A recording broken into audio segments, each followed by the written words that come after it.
The Senate Committee on Natural Resources will now come to order. Will the Secretary please call roll? Senator Flores. Present. Senator Goycochea. Senator Hansen. Senator Pizzina. Present.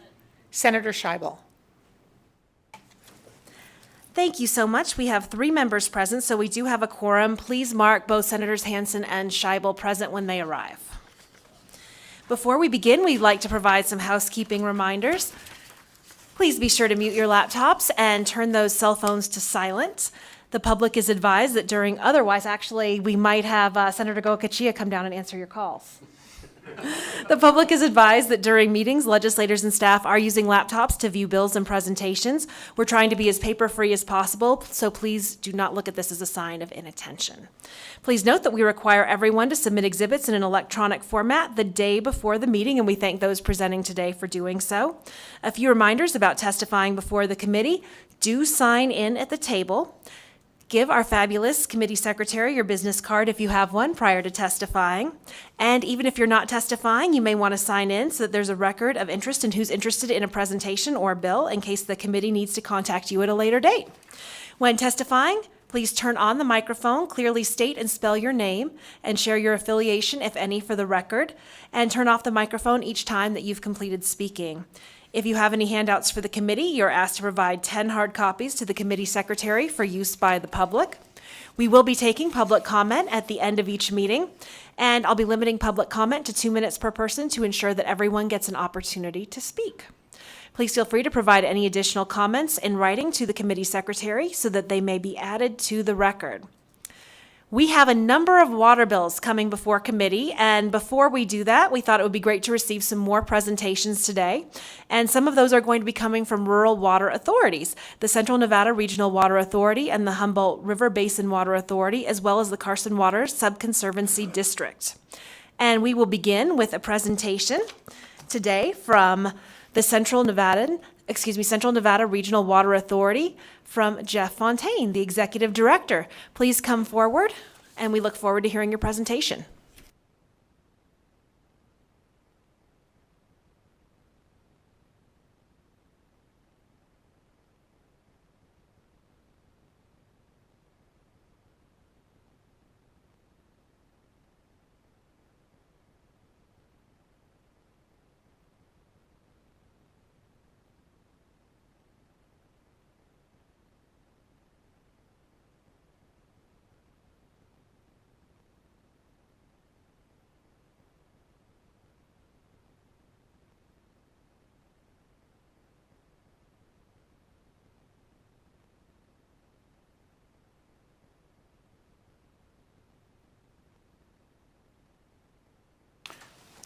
Good afternoon, Madam Chair and members of the committee. For the record, I am Jeff Fontaine, and I'm the Executive Director of the Central Nevada Regional Water Authority. And I thank you for the opportunity to present an overview and the priorities of the Central Nevada Regional Water Authority this afternoon. Oops, there we go. So the Central Nevada Regional Water Authority is a local government. It's a regional government. It was established in 2005 to protect the water resources in the member counties. And it's really about pooling the resources of those 9 member counties, Churchill, Elko, Esmeralda, Eureka, Humboldt, Lander, Nye, Pershing, and White Pine, and being able to utilize the expertise that does exist within those counties and really making this a regional approach. Those 9 counties combined, as you can see in the map, make up about 70% of Nevada's landmass.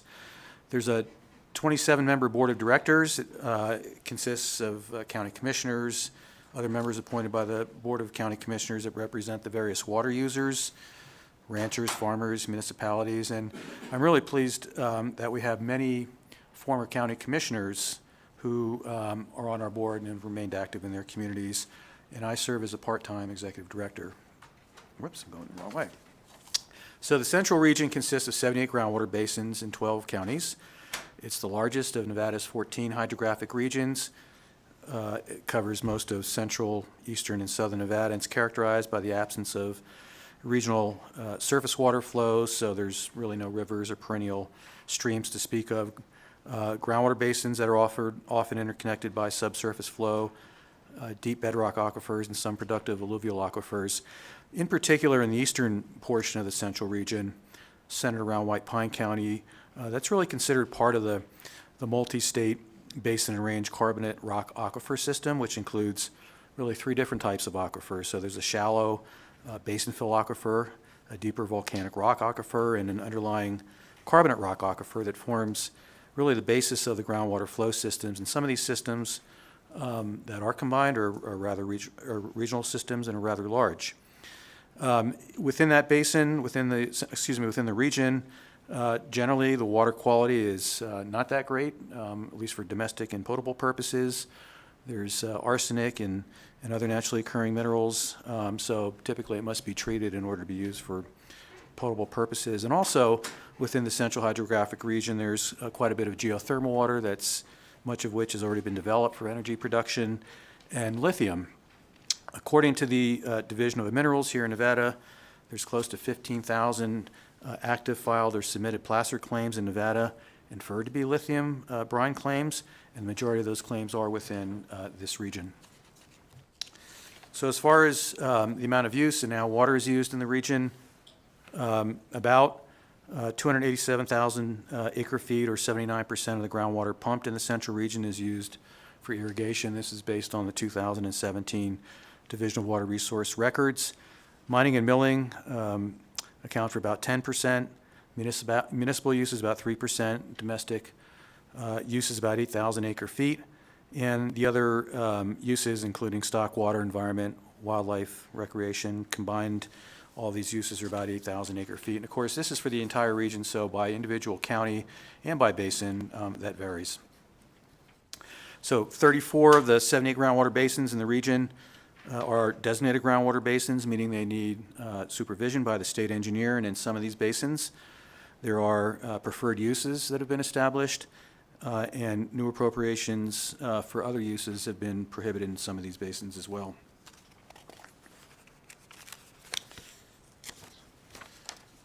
There are also basins in the central region that are currently being overpumped, and perhaps the most notable is Diamond Valley, and this is also the only designated critical management area within the state.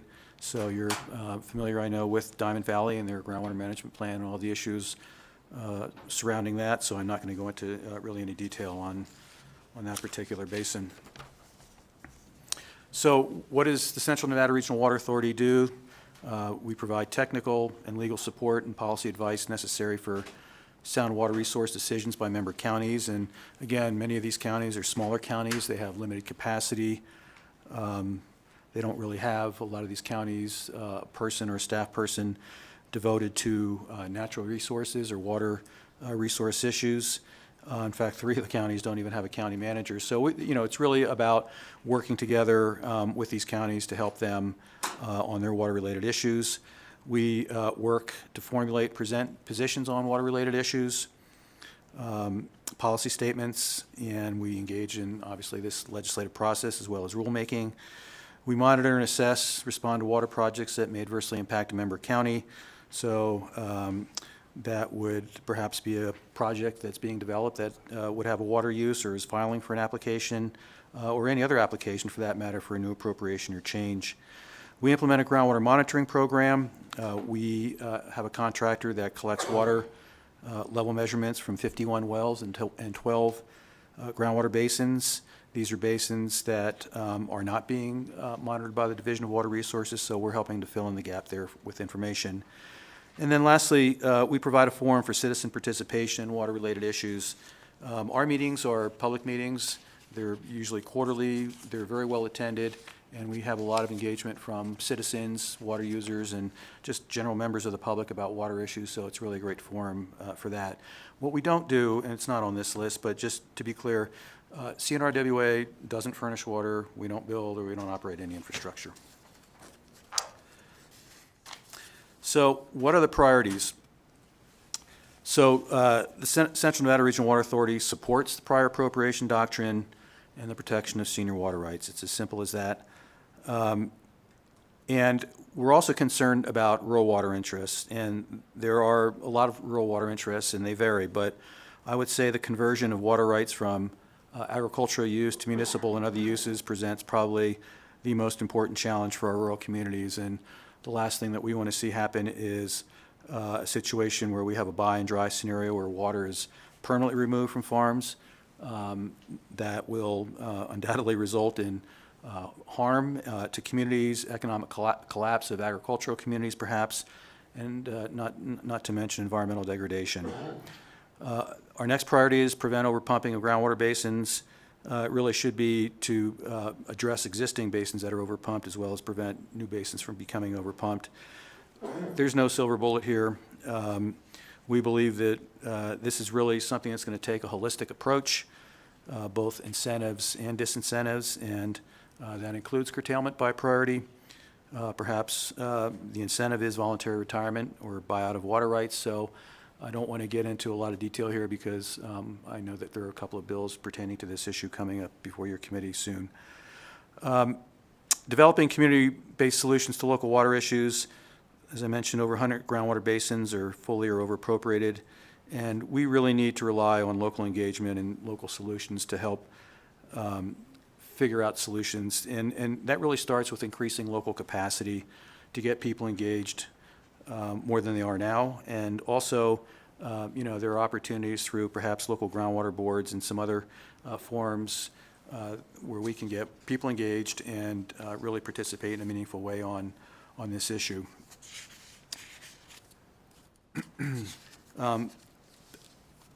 We support funding for the Division of Water Resources programs and services, and this may sound like a little bit of an odd priority, but it really is a priority. It's, I think, pretty clear that budget shortfalls and staffing vacancies have really undermined the ability of the Division of Water Resources to effectively manage our limited water resources, and this, quite frankly, has led to backlogs in all kinds of things, including improving water right applications, resulted in timely delays in reviewing permits, and the continued overappropriation of the basins within the state.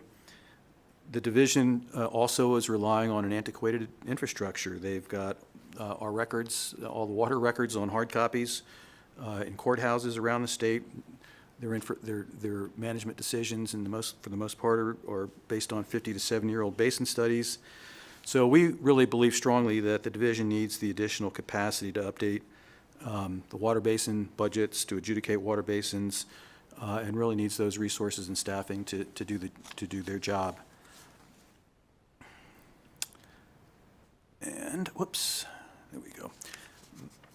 And the last priority that I want to talk about in a little bit more detail is water planning and linking land and water planning for sustainable growth. This is something that has really been a priority for the Central Nevada Regional Water Authority for many years and predates my time with the authority.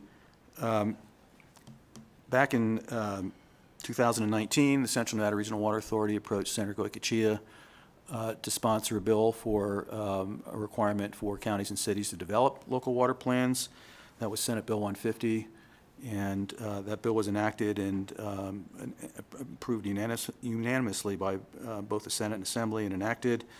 It gave counties and cities up to 10 years to develop their plan or update their water resource plan. We really believe that this is the basic building block for our future.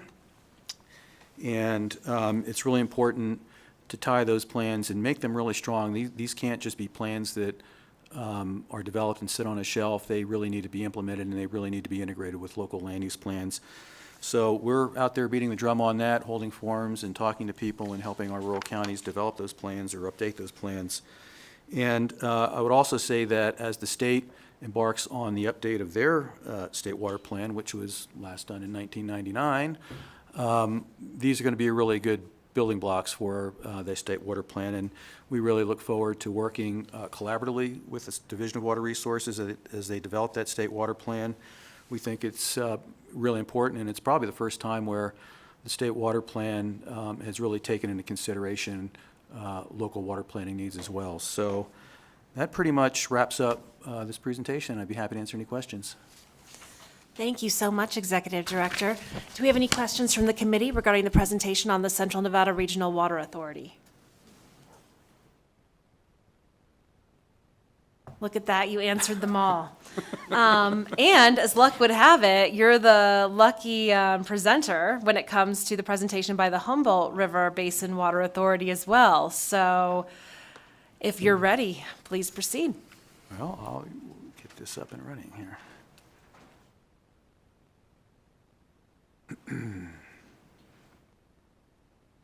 So I need just a second to catch my breath and get this slide up here.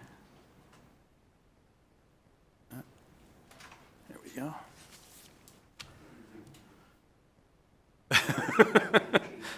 I probably should have.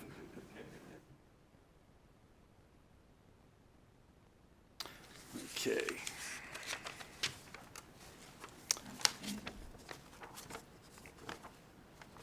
So again, Madam Chair and members of the committee, for the record, Jeff Fontaine with the Humboldt River Basin Water Authority, and also thank you for the opportunity to present the overview and priorities of the Humboldt River Basin Water Authority. So the Humboldt River Basin Water Authority is also a local and regional government established under NRS 277, which is Nevada's Interlocal Cooperation Act, and was originally proposed back in 1995 to oppose a project to export 300,000 plus acre feet of groundwater from the upper Humboldt River Basin to the lower Carson River Basin. And that project was ultimately denied by the Nevada State Engineer as being speculative in nature. There are 5 member counties in HRBWA: Elko, Eureka, Lander, Humboldt, and Pershing, and they're all in the north, and all of these counties have the Humboldt River flow through their boundaries or borders, as well as tributaries in some of the counties. And it has a similar structure as Central Nevada Regional Water Authority. It's a 15-member board of directors and also includes county commissioners and other members appointed by the Board of County Commissioners that represent both surface water users as well as groundwater users. So again, it's ranchers, farmers, municipalities, and businesses. It's a little different than the Central Nevada Regional Water Authority.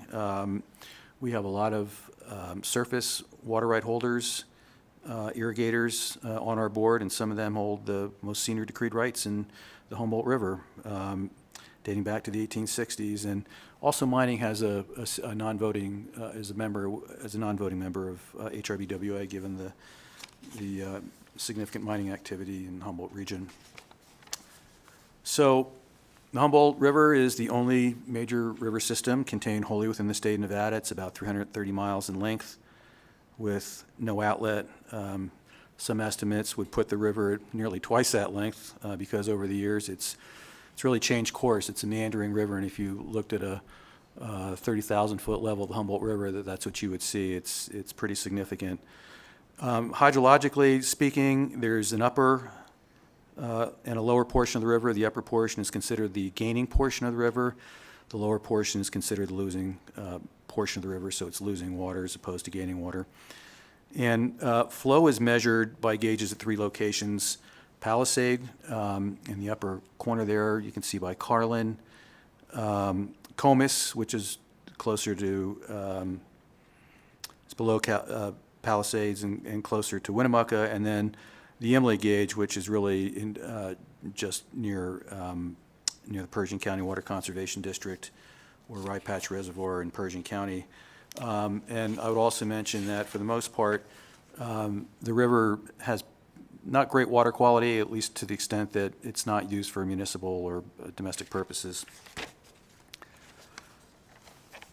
So, little history. So you can see, I'm not going to read each and every item here, but I think the important points to take away are the decree, the Bartlett Decree, and the Edwards Decree were entered back in the 1930s to basically adjudicate the conflicts among the users in the river. And probably the most important point on this chart is the fact that when those decrees were issued, it was during a time of plenty of water. So there was lots to go around. The pie was really big back then.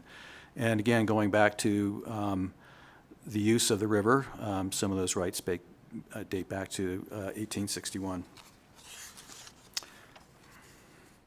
So as far as the Bartlett Decree is concerned, you can see the numbers there, and what's been basically required to serve all rights in the Humboldt River far exceed what the annual flow is today, or at least for the last 30 years at 280,000 acre feet, and you can see kind of where those priorities are, both in the upper portion of the river above Palisade and the lower portion below Palisade. So what are the factors contributing to the diminished base flow of the Humboldt River? It's the loss of proper functioning riparian areas.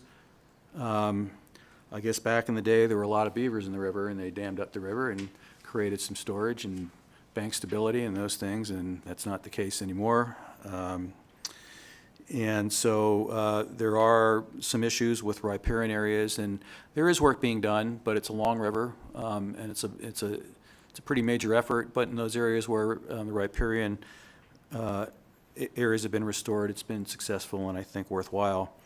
Groundwater pumping, for sure, is the issue that is most important, at least from the conflict standpoint. So you have the agricultural pumping, you have pumping by the mines, both for their consumptive uses as well as dewatering to lower the water table in their pits. And then you have municipal and industrial uses as well. Of late, of course, is warming trends, which includes, well, up until this year, reduced snowpacks and earlier runoff, and then, of course, long-term drought. As far as the groundwater pumping is concerned, again, you can see the numbers based on the perennial yield of all the groundwater basins in the region and what's been committed. And so clearly over appropriated, or at least 23 of those 34 groundwater basins are. And all of those basins have been designated by the state of engineer.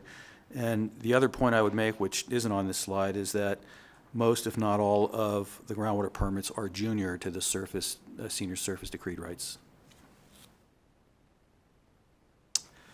So what's the problem? What are the impacts? It's really about what happens at the end of the river, and specifically to the Pershing County Water Conservation District and their senior decreed rights and the farmers that they serve. They're entitled to about 304,000 acre feet annually. Their full allotment is 3 acre feet per acre per year, so that's how much they can apply per acre every year. And you can see what it's been like for the last 20 years. At least 3 years where they've got no water, 9 years where they've gotten 50% or less, and then only 5 years where they've actually received their full 100% allotment in the last 20 years. And of course, again, that's despite the fact that they have the most senior rights in the basin. And I would note that in reviewing the March 1st Water Supply Outlook report prepared by the National Resource Conservation Service, Rye Patch, which is the storage for the Pershing County Water Conservation District at the end of the river, is about 5% full even today, and it's about the same as it was this time last year at 5% full. So because water isn't coming down the river as often, we have a situation where there are more times when the lower Humboldt River is really an intermittent river, quite frankly. And again, back to the report that I saw on March 1st, despite the winter season that we've had so far, as of the date of that report, so it was March 1st, there was no flow in the Humboldt River for 35 miles downstream of Winnemucca, which is pretty significant. Lack of storage is a big issue. In the Humboldt, there is no storage in the upper Humboldt, and of course storage in the lower Humboldt relies on the fact that there's no, if there's no water coming down from the upper or middle Humboldt, you can't really store it in Rye Patch Reservoir because it's not flowing. And then you have the flip side, so it's really a tale of two rivers. So you have the flip side in a year like 2018, and most likely this year, we'll see water flow out into the Humboldt Sink and not be utilized at all. And so really, the little or no storage capacity on the system results in really little to no drought reserve within the whole Humboldt Basin. So this is really about drought resiliency, a need for increased storage, whether it's aquifer storage and recovery, reservoir enhancements, other measures. I mean, realistically, upstream storage is probably not realistic for the long term. Other fixes, of course, are to try to reduce demand through conservation and technology to improve efficiencies. And of course, we've been doing cloud seeding, at least for the last couple of years, in the Humboldt River to try to augment flows. But really, the issue that I guess is really the most important right now, and is probably one of the most talked about water issues today, is conjunctive management. And it is the policy of the state to manage waters conjunctively, regardless of their source. And in the Humboldt region, there is an order. It's an interim order, 1329, that was established to develop procedures for managing new groundwater appropriations and changes to prevent the increase in capture and conflict within the Humboldt River. And this is really being based on a significant report that is about to be released, hopefully soon, prepared by both the U.S. Geological Survey and Desert Research Institute to do a capture model study. So they're going to better define the surface water, groundwater connectivity, and then determine the amount of surface water that's being captured by groundwater pumping. This is a significant report. It's a significant step forward, and we think it's going to be very helpful in moving forward. And I can tell you that even though, and I must disclose that that order is in litigation, but nonetheless, we are, the Humboldt River Basin Water Authority and other stakeholders are working with the state engineer in good faith to try to develop some management strategies so that we can avoid water conflicts going forward. Of course, the problem is going to be also, what do you do with the existing conflicts? Because there are existing conflicts. We know curtailment is certainly a tool, and we also know what the downside of curtailment is. So stay tuned, and we'll continue the dialogue and efforts to try to manage the Humboldt River. Thank you.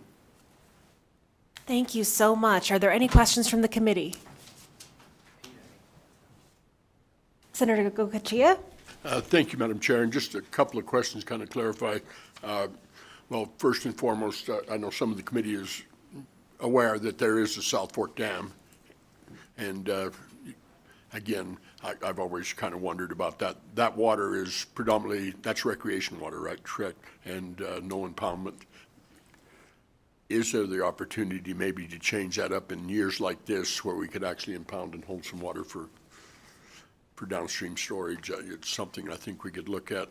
Okay. I think there are a couple of things you have to understand in the Humboldt. There isn't decreed water. You don't have the ability to transfer it upstream ever. And correct me if I'm wrong, but that's my understanding. So if you've got a water right in Battle Mountain, you can't move it back upstream to Elko. They'll let you move down and take your chances, but upstream. So just a couple of things. You know, the Humboldt is and I sat on this board for a while myself, so pretty familiar with it, but it is the real issue there, and I agree with you, is the fact that groundwater pumping is now impacting the flows in the river, especially in these drought scenario years. I mean, I don't know how we deal with it. That's for you guys next year.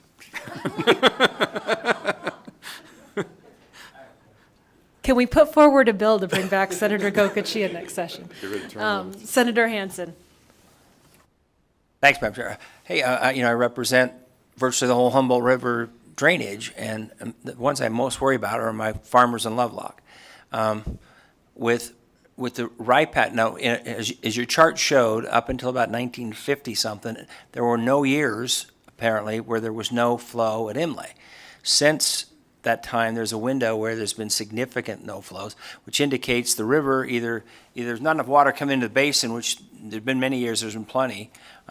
What, in your opinion, is happening? My understanding is that the groundwater pumping between basically Battle Mountain and Winnemucca is so severe that even in high flow years like this, as the river comes around that bend, it basically is sinking into the ground and recharging those aquifers which are being depleted. Is that the understanding of you guys as well? Madam Chair, through you, Senator Hansen. Please go direct. Okay, and Thank for the you. record, Jeff Fontaine. So there's no doubt pumping has an effect on the base flow, and the question is how much and to what extent, and that's what these capture models are intended to determine. There are other factors, and I would say that more recently, the aridification of our state in the West is a contributing factor. And one of the factors that we've seen more recently is the soil moisture.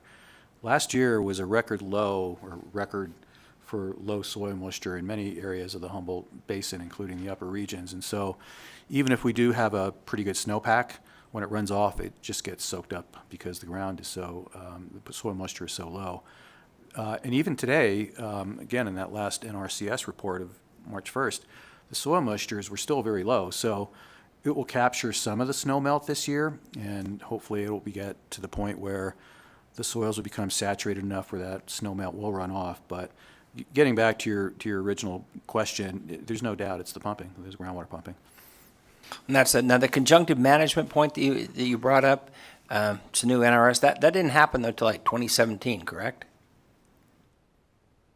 Senator Hansen, Jeff Fontaine for the record, I believe that was 2015. And again, without getting too far afield here, there's been a lot of discussion here about conjunctive management and just how much the state engineer can do with conjunctive management based on a legislative declaration, because that's what's in the statute. It's a declaration. I suspect before the session ends, we're all going to get very educated on that.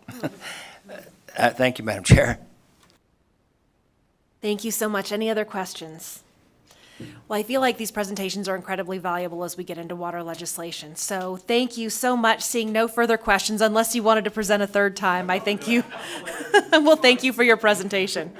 Next, we'll move on to a presentation from the General Manager of the Carson Water Subconservancy District, Edwin James. Thank you so much.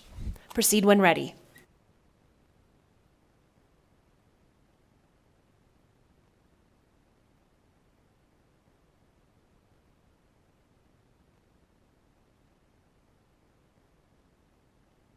For the record, Ed James.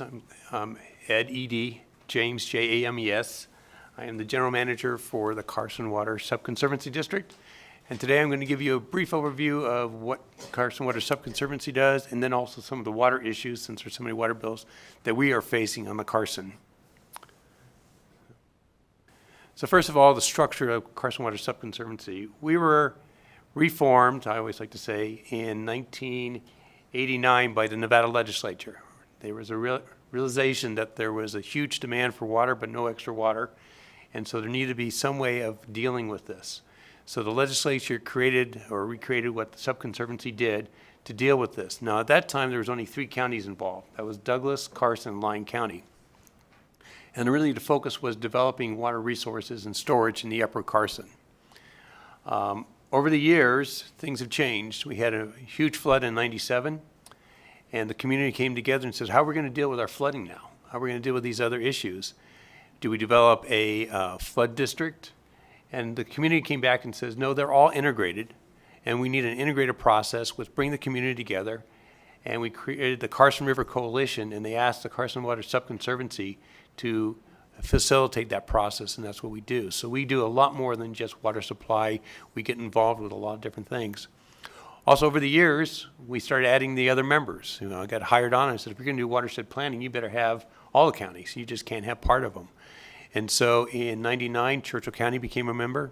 2001, through a joint powers, we had Alpine County become a member in California, so which made us a bi-state organization. That's probably the only one I know in the country that was created from the ground up versus a federal mandate coming down. And then last session, you guys authorized to have a part of the Story County become a member. So we have 15 board members. Most of them are elected officials that serve. We get funding through property tax and grants. We have 6 employees. We have a lot of specialties because we do a lot of different things. Water quality, we are the 2-8 planning agency for the Carson. We've also done a lot of work recently with flood management. We are a cooperative technical partner with FEMA, Region 9. We did that in 2005, and over the years we've been so successful that we are now the largest funding entity in Region 9, and that includes California, Nevada, and Hawaii and those countries. So we are very successful. We were recognized through FEMA as our leadership in dealing with flood projects. We also do a lot of outreach programs, budget. We also facilitate a lot of with our conservation districts to help them facilitate so they are able to do what they do best by doing river restoration projects. So basically what we do, our mission is to promote cooperative action with the communities to protect the Carson River watershed. Fairly concise. So a little overview for those who are not familiar with the Carson. First of all, we start off in the upper watershed, which is Alpine County. We have the 2 forks. We have the east and west fork of the Carsons. They come down and they combine in Douglas County. It goes through Carson Valley, which is a very large irrigation area, and then moves through Carson City, then down through Lyon County, and then into Lahontan Reservoir. And then below Lahontan Reservoir, which is our largest reservoir in the system, it is going to the Newlands Project in Churchill County.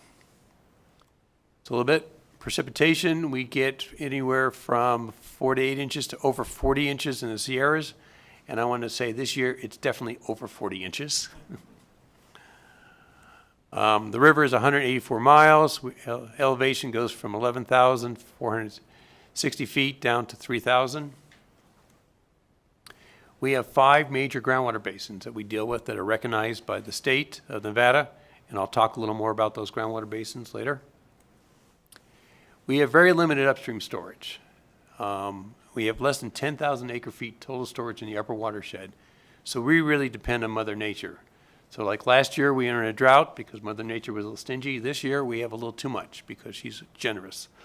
But because we don't have a lot of storage, we are a year-to-year operation on the Carson. So we may have a lot of water this year, but next year we could be in another drought. The river is fully appropriated. That means all the water is allocated. And so one of the issues is when you want new growth, it's going to have to come from an existing source. And that's something that we understand as we start developing our resources. And the Truckee Canal. One of the things that's kind of unique is in the Newlands Project where Lahontan is, we divert water out of the Truckee River and into the Newlands. This was designed back in 1903. It's one of the first projects the Bureau Rec put together, and it's a critical element to the whole Newlands project. In fact, in water year 2021, 74% of the water that came into Lahontan came from the Truckee River, and only 26 came from the Carson. So that Truckee Canal is critical for the operations. Now this year, the Carson's providing probably 250% of the water, so there'll be no water necessary to come from the Truckee. But a lot of times people have, there's this conflict on the Carson and Truckee, but I realize that this is really an important element of the overall agriculture and structure. So what are some of the water supply issues and issues that we're dealing with? Well, I first covered that the river is fully appropriated. So again, all the water's taken. 95% of that is currently used by agriculture. So agriculture is a critical element for this whole water supply. So when you have a dry year, they don't get much water, and they may have to turn on their pumps if they have pumps. And if they have a wet year like this year, they'll be able to take their surface water most of the year. The groundwater basins are all over appropriated in our basins. However, the good news is that we're not over pumping, except for one of the basins. And so we are still in a healthy situation with our groundwater basins today. We do have some water quality problems. In the river, you have issues with temperature. As the temperature's gotten there, we can no longer have a cold water fishery because it heats up the water too much. Also, we have fish need water, and a lot of times the river can go dry. We also have issues with non-point source pollution. We have no direct discharge to the Carson. So all our pollution comes from non-point, which could be urban runoff or bank erosion. All these are causing issues on our water quality. Under the ground, we have naturally occurring arsenic that we have to deal with, and also nitrates. And most of the nitrates are man-made. There are a few natural ones, but most of them are man-made, and most of it comes from septic issues. We have a lot of what I call paper water, and I'll talk a little more about wet water versus paper water. Surface and groundwater interactions. This is becoming a big deal, especially with the river in Douglas County going through Carson Valley. That river goes right through the middle of it. And so if you're pumping water, are you taking in surface water also with it? And these are things that we are evaluating, and you just heard Jeff Fontaine talk about the impacts on the Humboldt.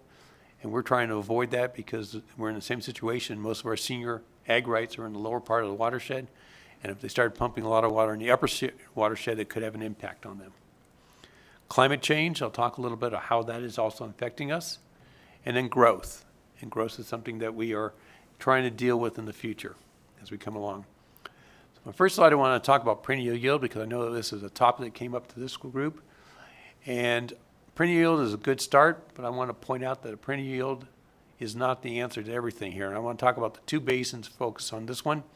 First is the Carson Desert, that is the Churchill County area. The dot is the perennial yield. It's about 2,500 acre feet, but they are currently pumping over 18,000 a year. Now you would think if they're pumping that much over the perennial yield, they'd have an impact. But because of agriculture recharging the aquifer, which is not considered a source in the perennial yield, they are not. They are in equilibrium. So even though they are pumping almost 5 times more than the perennial yield, they are actually a very stable groundwater basin because of agriculture. And what's one important is it's important to keep agriculture in the Churchill County area, otherwise they could be upside down. Then I want to turn your attention to Carson Valley. If you look there, the perennial yield is almost 50,000. They're only pumping about 35 or 32,000. So you would think, oh, they got plenty of water for potential growth. Well, then the question is, where's that water coming from? And if it's coming close from the river, is it actually taking groundwater or is it taking surface water? And so these are some of the questions that we deal with. So again, even though it looks like Carson Valley may have a whole lot of water for growth, the impacts to downstream users could be an issue. So let's talk a little bit about wet water versus paper water. And I'm going to show you the Carson Valley groundwater, or I'm sorry, Churchill Valley groundwater basin. This is where Silver Springs is, if you're familiar. So you can see here the different categories are on your left. The center is the committed groundwater rights that are there. And then you can see in 2020 how much groundwater was actually pumped. And you can see with agriculture, they were committed. They have 3,500 roughly. They only pumped 300. Commercial and ag, 145. They pumped 44. The municipality out there has over 5,300 acre feet of water. They're only pumping 478. And the biggest user out there is actually domestic wells. And the way they calculate this is from the state engineer report, is they assume 1 acre foot per dwelling unit. So if you look at that, you can see that the committed water rights without the domestic wells is 9,000 acre feet. We're currently pumping 21,194, but the perennial yield is only 1,600. So if you're looking at that municipality, they probably can't use any more of that water. Most of that water is paper water because they're already pushing the envelope of over. If the state engineer says, okay, domestic wells are only a half an acre foot, not a full acre foot, we're close to the 1,600, but it still indicates that this community would not be able to utilize all these waters that they think they have. And I've gone to a lot of their meetings for years and saying that you have a lot of paper water, but not a lot of wet water, and we're going to have to look at that if you're going to develop and grow. Another issue is climate change, and this was work that DRI, Desert Research Institute, did for us. And what they did was they took the data on the East Fork, and the reason we use the East Fork gauge is because there's very little upstream development above there. So this is what Mother Nature is really providing us.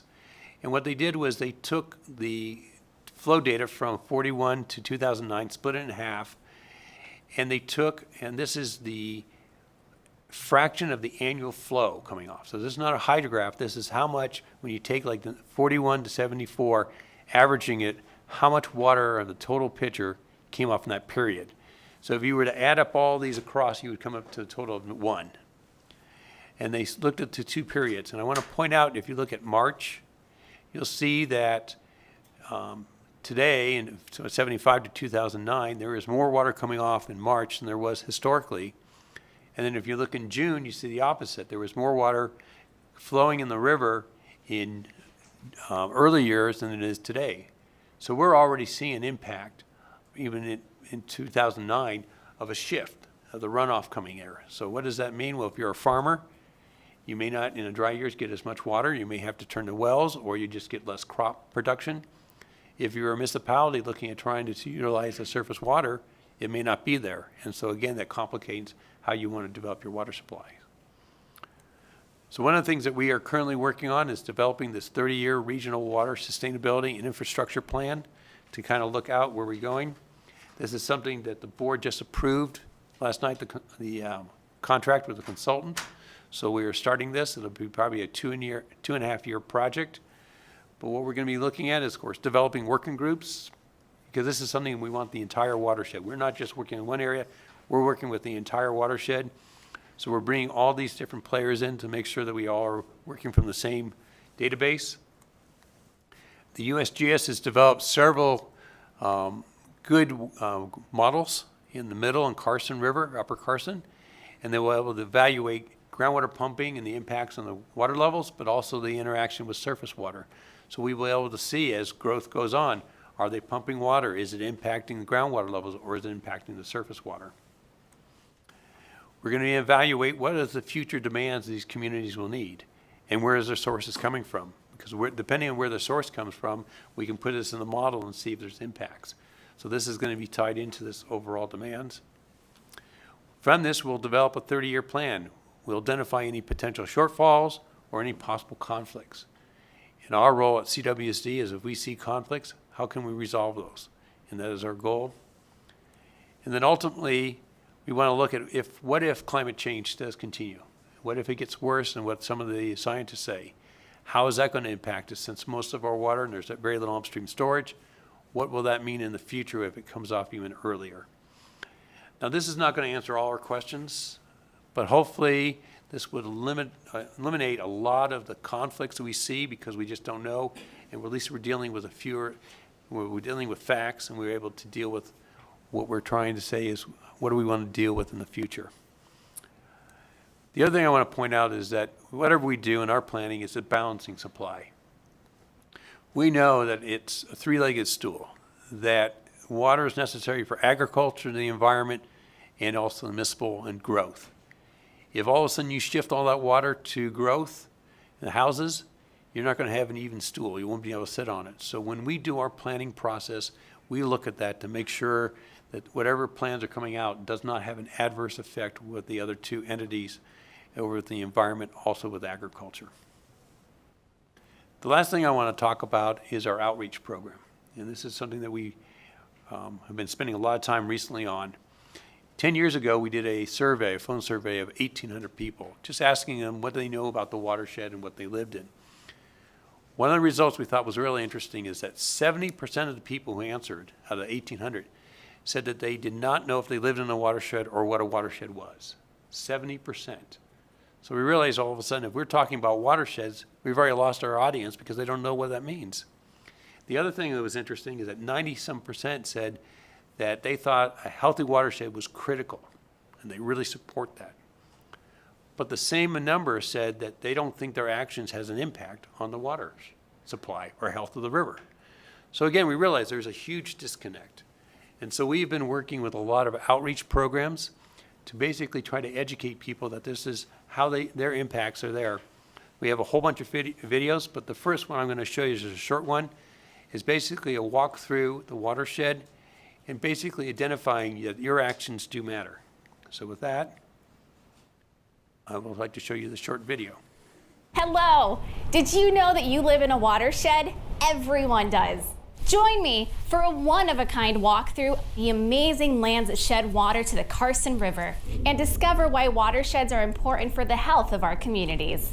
Let's start up at the top high in the Sierra. Snow accumulates here and melts throughout the spring and summer, supplying water to the two forks of the Carson River.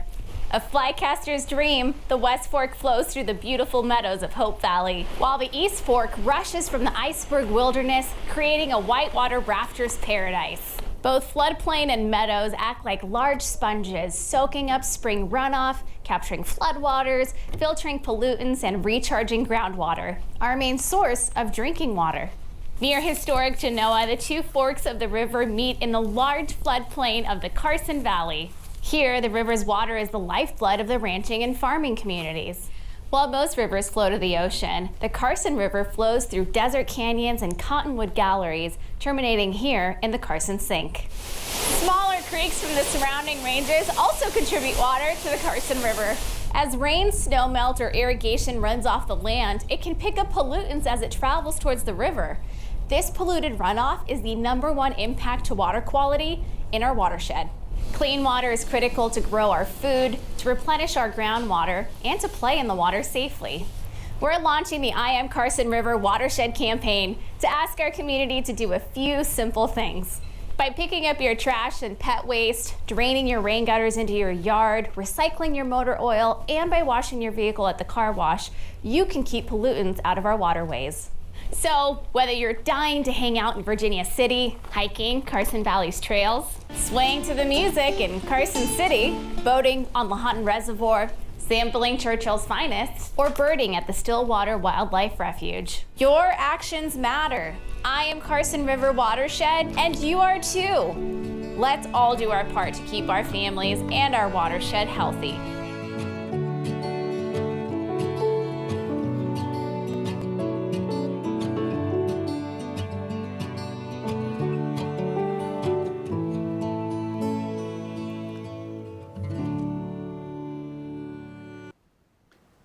So this is a program we've been working on. You all have one of these. You can put them in your water bottles, or we're trying to get this promoted around the watershed so people are aware of what is happening in their watershed and what they can do. There's also, if you go to the site, there's a lot of other videos that we do focusing on how you can also improve the water quality in your watershed. So with that, Hello. whoops, let's not go that through again. Oh, I'm going over it. Well, we're done. All right. Thank you so much. Do we have any questions from members? Do you want to have questions? I got several. Real quick. Senator Hansen? One thing that I think you need to make sure the committee understands, Carson Valley is not where Carson City is. We're actually in Eagle Valley. That is And it's correct. always funny because I didn't learn that. I've been in Nevada for my whole life, and I learned that like 10 years ago. I was like, man, how does Carson Valley on these things use so much water? You know? And then it was Eagle Valley. Anyway, you might make that point clear. Okay.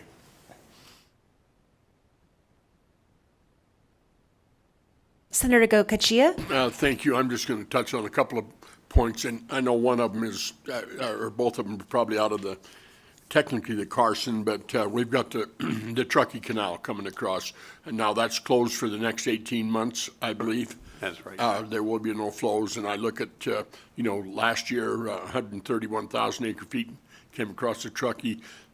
That 18 months will be up a year from July.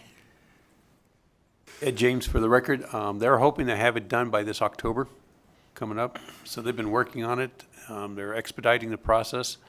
They were really concerned this year, especially when you talk about October and November, when we were very dry. And Mother Nature decided to take care of them and provide all the water they need in Carson. No, I agree. I thought, boy, you guys are saying a very smart move. The Lahontan was at the bottom, and they agreed to. But then at a presentation earlier this week, there is some litigation going on in the city of Fernley, I believe, with that on that reline of that canal. Do you care to touch on that?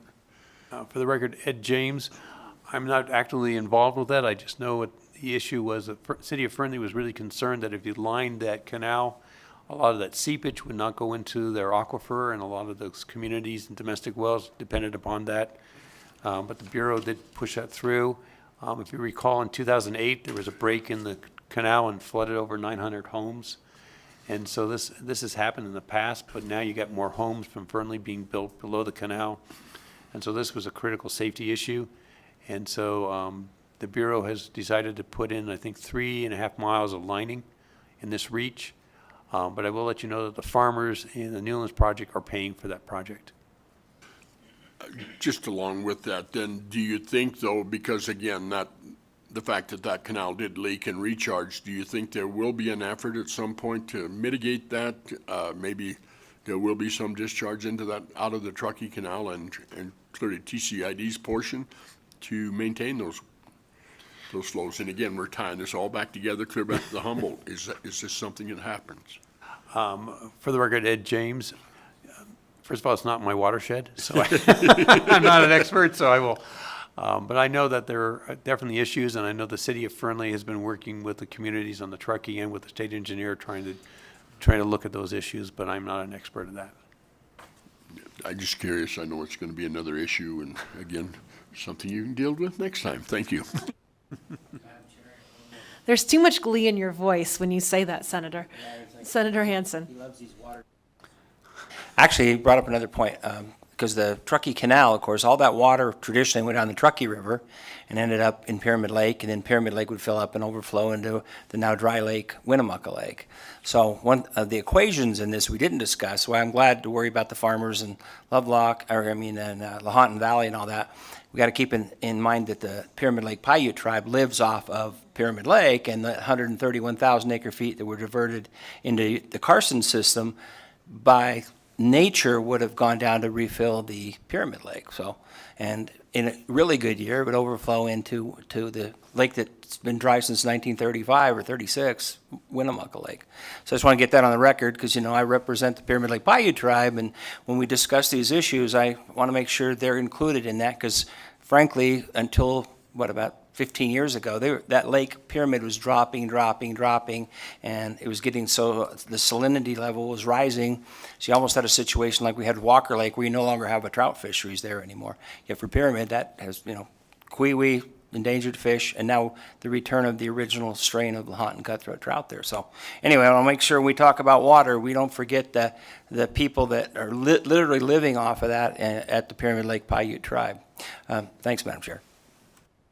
Thank you, and we'll have a lot of water to discuss in the coming weeks. One last question. I need to clarify for my colleague, the Truckee never gets to Winnemucca, it goes to Carson. The Winnemucca Lake is filled by the Humboldt.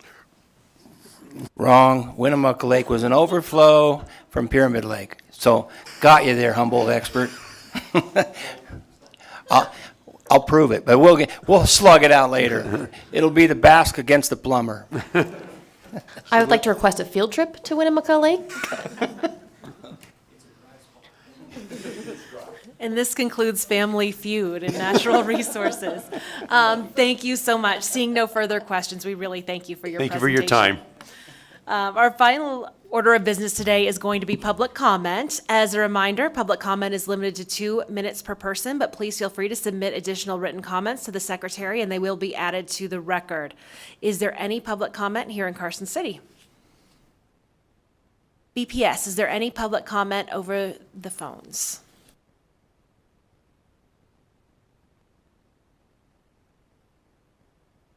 The public line is open and working. There are no callers at this time. Thank you so much. Seeing no public comment at all, that concludes this edition of Natural Resources Family Feud. Thank you so much. This meeting is adjourned. I'm right, Chair.